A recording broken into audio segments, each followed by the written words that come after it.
सहारा ये नाम एक बार फिर से चर्चा में है। केंद्र सरकार ने 18 जुलाई 2023 को सहारा रिफंड पोर्टल लॉन्च किया ताकि सहारा समूह की 4 सहकारी समितियों में फंसे करोड़ों निवेशकों को उनके पैसे वापस किए जा सकें। इस खबर ने सहारा इंडिया में करोड़ों लोगों के साथ हुए स्कैम की याद फिर ताजा कर दी। क्या है ये स्कैम और कैसे हुई थी इसकी शुरुआत? ये वो दौर था जब आम लोग निवेश के लिए ज्यादातर सरकारी संस्थाओं पर ही यकीन करते थे।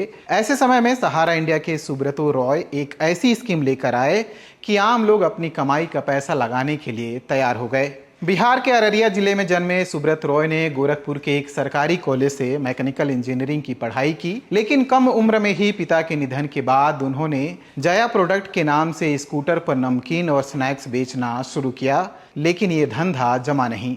इसके बाद 30 साल की उम्र में उन्होंने गोरखपुर के एक छोटे से ऑफिस से सहारा की नींव रखी और एक ऐसी स्कीम लॉन्च की कि कम से कम कमाने वाला व्यक्ति भी सहारा में निवेश कर सके। उनके टारगेट ग्रुप थे ठेला लगाने वाले, चाय बेचने वाले, रिक्शा चलाने वाले, छोटे मोटे काम धंधा करने वाले लोग। लोगों को लगने लगा कि सहारा में रोजाना थोड़ा थोड़ा पैसा जमा करेंगे तो उनकी हालत सुधर जाएगी। 100 रुपये कमाने वालों को 20 रुपये बचाने और उस पर ब्याज कमाने का आइडिया दिया गया।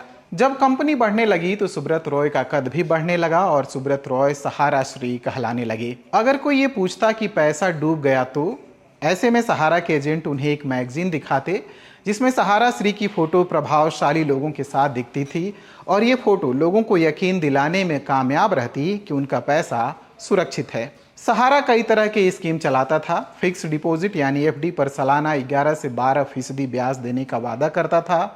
कुछ सालों तक लोगों को रिटर्न मिला भी। इससे लोगों का भरोसा बढ़ता चला गया। उधर लोगों से मिले पैसे को सहारा ने अलग अलग बिजनेस में निवेश करना शुरू किया। Real estate, finance, infrastructure, media and entertainment, health care, hospitality, retail, information and technology से लेकर स्पोर्ट्स तक जहां देखो सहारा इंडिया का बिजनेस फैलने लगा।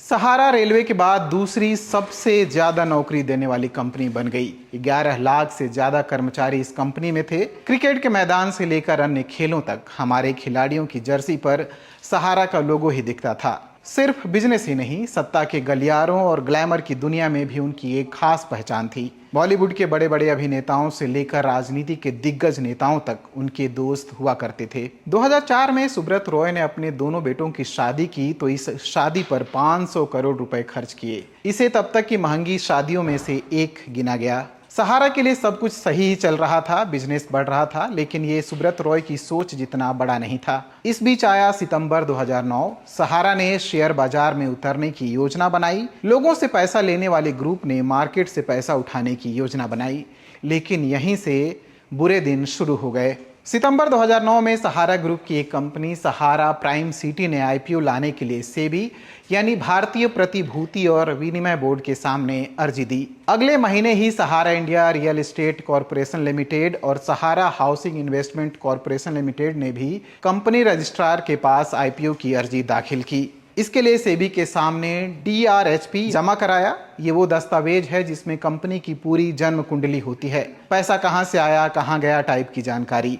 लेकिन सेबी ने जब इस दस्तावेजों की जांच शुरू की तो उसे कई तरह की गड़बड़ियों का पता चला।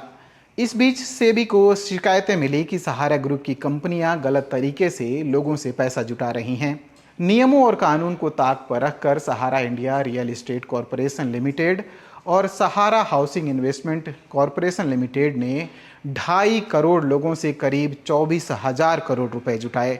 सेबी ने इसे नियमों के खिलाफ बताया और इन कंपनियों को 15% ब्याज के साथ ये पैसा लोगों को लौटाने का आदेश दिया। सेबी के फैसले के खिलाफ सहारा सुप्रीम कोर्ट पहुंच गया, लेकिन सुप्रीम कोर्ट ने भी सेबी के फैसले को सही माना और निवेशकों की डिटेल सेबी के पास जमा कराने के लिए कहा ताकि उनके पैसे लौटाए जा सकें। 2013 में सहारा ने सेबी ऑफिस में 127 ट्रकों में भरे दस्तावेज भेज दिए, लेकिन इन फाइलों में भी निवेशकों की पूरी जानकारी नहीं थी। इसके बाद सेबी ने सुब्रत रॉय पर शिकंजा कसना शुरू किया और वो जेल चले गए।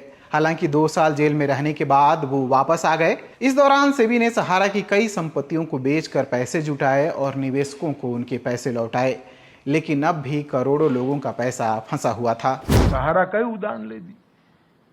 कितने सालों तक सुप्रीम कोर्ट में केस चला, सभी एजेंसियों ने इनकी प्रॉपर्टी सीज कर दी है। मैं आपको विश्वास दिलाता हूं कि 45 दिन के अंदर पैसा आपके बैंक अकाउंट में जमा हो जाएगा। 2.5 करोड़ लोगों को अपना पैसा वापिस मिलेगा।